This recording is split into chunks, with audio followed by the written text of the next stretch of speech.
नेपाली राष्ट्रिय क्रिकेट टिमका 3 सदस्यले Canadian franchise league खेल्ने भएका छन्। आगामी जुलाई 25 देखि क्यानाडामा सुरु हुने ग्लोबल T20 लिगमा नेपाली राष्ट्रिय क्रिकेट टिमका कप्तान रोहित पौडेल, अलराउन्डर दिपेन्द्र सिंह एरी र लेग स्पिनर सन्दीप लामिछाने खेल्ने भएका हुन्। All designed to guarantee the epitome of student development.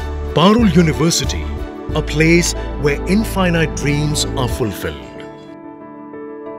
Dipendra र सन्दीप एउटै टिममा छन्। उनीहरू दुवैलाई भ्यान्कुभर नेट्सले अनुबन्ध गरेको हो। दिपेन्द्रले अघिल्लो संस्करणको लिगमा मोन्ट्रियल टाइगर्सबाट खेलेका थिए। उनी आबद्ध टिमले त्यतिबेला लिगको उपाधि समेत जितेको थियो। सन्दीपले पनि मोन्ट्रियल टाइगर्स र टोरन्टोबाट उक्त लिग खेलिसकेका छन्। दिपेन्द्र र सन्दीप रहेको टिममा पाकिस्तानका बाबर आजम, मोहम्मद अमीर, मोहम्मद रिजवान समेत रहेका छन्। दक्षिण अफ्रिकाका डबेन पेट्रोरियस पनि सोही टिममा छन्। कप्तान रोहित पौडेल टोरन्टो नेसनलमा अनुबन्धित भएका छन्। उनी पहिलो पटक देश बाहिरको फ्रेन्चाइज लिग खेल्न लागेका हुन्। रोहित रहेको टिममा शाहिन अफ्रिदी, कोलिन म्युनरो, राशि भ्यान देर दुसेन, साद बिन जाफर, निक्लोस किटन, जुनेद सिद्दिकी लगायतका खेलाडीहरू रहेका छन्।